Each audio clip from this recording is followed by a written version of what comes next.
Halo, selamat berjumpa kembali. Video kami terakhir tentang Imam Bonjol membahas distorsi sejarah Indonesia. Allahu Akbar!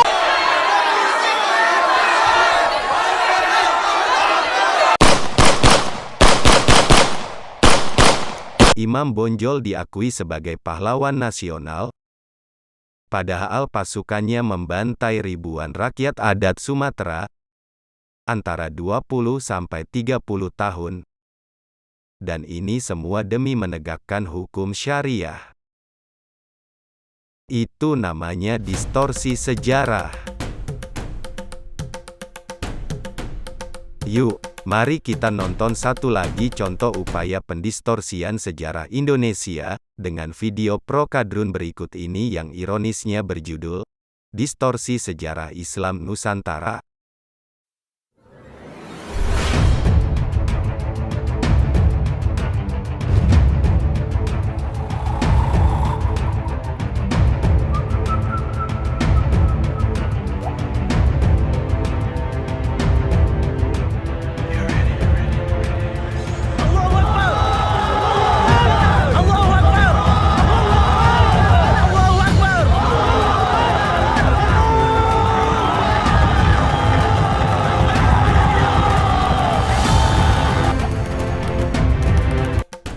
Sejarah Islam digelapkan orientalis barat?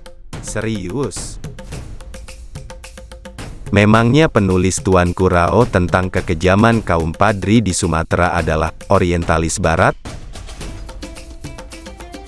Siapa memangnya sih yang berjuang melawan penjajah?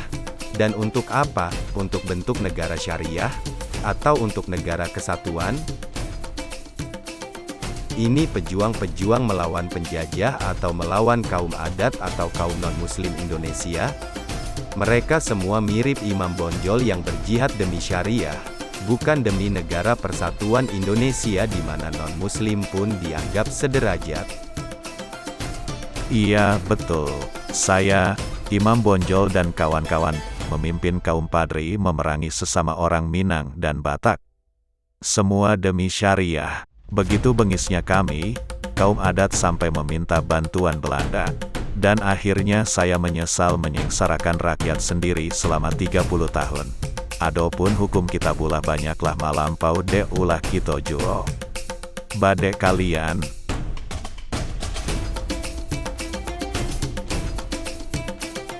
Ternyata distorsi sejarah demi Islamisasi tidak hanya terjadi di Indonesia. India juga mengalami distorsi sejarah. Loh kok, mengapa? Ini untuk menjaga agar kadrun di India tidak tersinggung. Entar ngamuk lagi.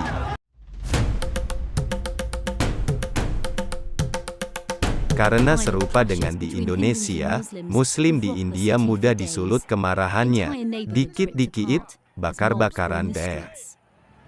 Jadi bagaimana mengajarkan kepada anak-anak sekolah tentang apa yang dilakukan invader-invader Muslim selama 800 tahun atas kuil-kuil megah mereka? Dan atas patung-patung dewa-dewi pujaan mereka? Atau atas penduduk yang menolak Islam? Dan atas perpustakaan-perpustakaan serta jutaan manuskrip Sanskrit kuno warisan nenek moyang mereka?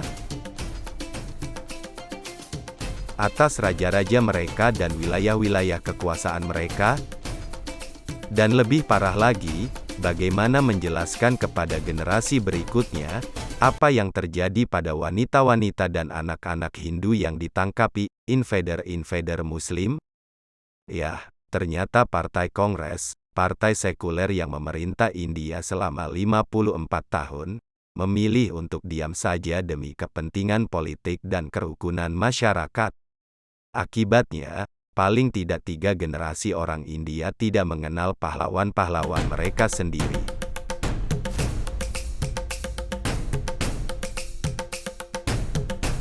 अपने दोस्तों से पूछे कि क्या वो राजा दहिर, पप्पा रावल, लचित बोरफुकन, हिंदू शाही डायनेस्टी या राणा कुंभ के बारे में जानते हैं? मेरा अनुमान है कि अराउंड 50% लोग बोलेंगे नहीं। फिर उनसे पूछेगा कि क्या वो औरंगजेब, शाहजहां, अकबर, बाबर और खिलजी के बारे में जानते हैं? मेरा अनुमान है कि अराउंड 100% लोग बोलेंगे हाँ। तो ऐसा क्यों है कि हम इंडियन फ्रीडम फाइटर्स और इंडियन राजाओं से ज्यादा घुसपैठियों के बारे में जानते हैं? अब देखिए, इसमें आपके दोस्तों की गलती नहीं है। गलती हमारे एजुकेशनल सिस्टम की है, जिसकी टेक्स्ट बुक्स में अकबर का नाम 100 बार मेंशन किया गया है, शाहजहां, औरंगजेब और जहांगीर का नाम 30 बार मेंशन किया गया है, लेकिन छत्रपति शिवाजी का नाम सिर्फ 8 बार मेंशन किया गया है। और राणा सांगा और महाराणा प्रताप जैसे महान योद्धाओं का नाम तो मुश्किल से 1 बार इस्तेमाल किया गया है। तो ऐसा क्यों है? देखिए, जॉर्ज ऑरवेल ने अपनी फेमस किताब 1984 में एक बार कहा था कि जो अतीत को कंट्रोल करते हैं वो फ्यूचर को कंट्रोल करते हैं, और जो प्रेजेंट को कंट्रोल करते हैं वो अतीत को कंट्रोल करते हैं। तो George Untungnya, Perdana Menteri India sekarang ini, Narendra Modi, dari Partai Hindu Nasionalis,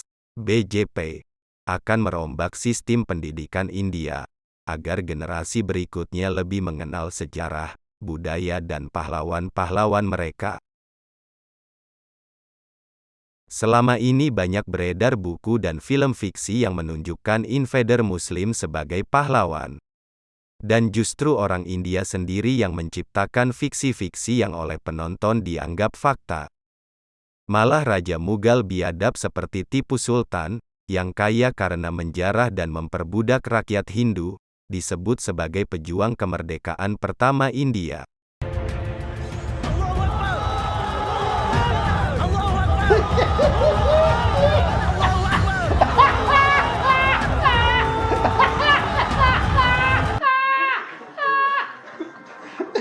Menggelikan memang, invader kok dibilang pejuang kemerdekaan. Tipu Sultan ini melewatkan masa mudanya mengeksploitasi, menyerang, dan mencaplok wilayah dan memperbudak rakyat Hindu, sampai kerajaan Hindu Maranatha begitu muak sampai meminta bantuan Inggris. Capek kan, diserang melulu?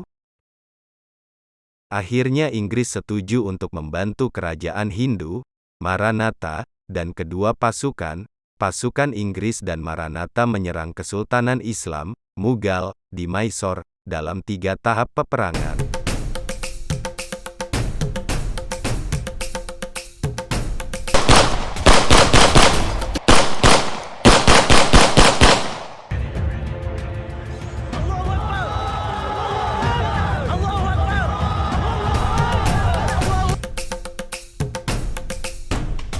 Kasihan si Tipu. Ia tewas dalam pertempuran ketiga melawan Inggris dan kerajaan Hindu Maranatha. Ironisnya, ia tewas karena dikhianati komandannya sendiri. Bosan kali dengan sultan yang ngajak jihad melulu. India yang dikuasai kerajaan Maranatha berhasil menikmati damai selama 20 tahun. Jihadi-jihadi Mughal, putra-putra Tipu Sultan, hanya berani serobot wilayah-wilayah Hindu yang lemah dan tidak memiliki perlindungan kuat.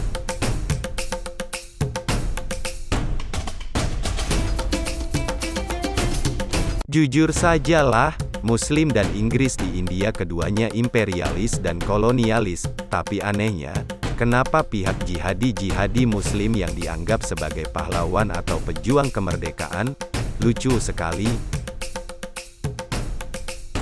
Sementara pahlawan-pahlawan sejati India melawan jihadi malah dilupakan sejarah. Raja Pazhasi dari kerajaan Kottayam di Malabar, misalnya, memimpin perlawanan melawan Kesultanan Mughal mulai dari ayah Tipu Sultan, Haider Ali. Karena keberaniannya, ia digelari Singa Malabar. Padahal yang diingat orang sekarang malah si Singa Mysore, gelar yang diberikan kepada Tipu Sultan, sang pembantai rakyat Hindu.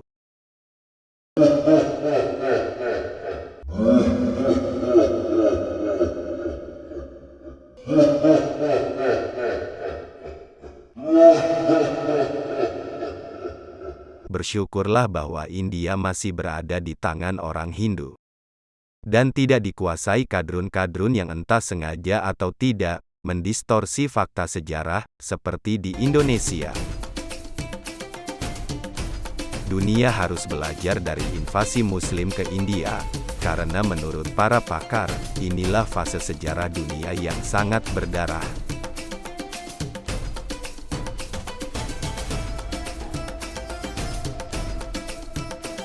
Penaklukan Mohammedan atas India kemungkinan adalah kisah yang paling berdarah dalam sejarah.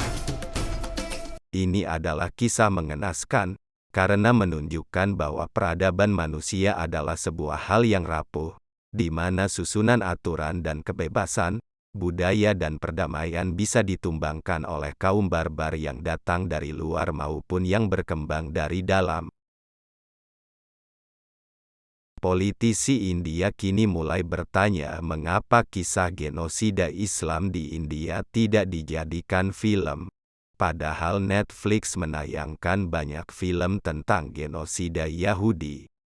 Jadi, jelas kini, seperti di Indonesia, Muslim tidak datang untuk membebaskan rakyat dari penjajah bule, justru mereka bermaksud mengislamisasi, menjajah dan menyebarkan syariah kemanapun mereka melangkahkan kaki mereka. Kalaupun mereka melawan penjajah bule, itu karena mereka merasa wilayah jajahan jihad mereka terancam. Bukan karena mereka bermaksud membela kaum adat ataupun tradisi adat mereka. Nah, video berikutnya apakah kita akan bahas mereka yang disebut dengan orientalis barat macam Snow Gurgronje, atau Rafle, atau siapa ya? Mengapa mereka tidak disenangi Kadrun? Apa tulisan mereka yang begitu menyinggung Kadrun? Atau kita akan menikmati kisah-kisah keberanian raja-raja India melawan imperialisme Islam, termasuk Guru Teh Bahadur yang menolak masuk Islam atas perintah Sultan psikopat, Aurangzeb, dan malah menertawakan si Sultan? Karena sedihnya, orang Indonesia tidak memiliki banyak info tentang raja-raja Hindu kita sendiri. Ada baiknya kita belajar dari negara asal budaya kuno kita, India. Ini kan semua akan membuat kita semakin pintar melawan distorsi sejarah. Sampai jumpa lagi. Tinggalkan komen, like dan subscribe.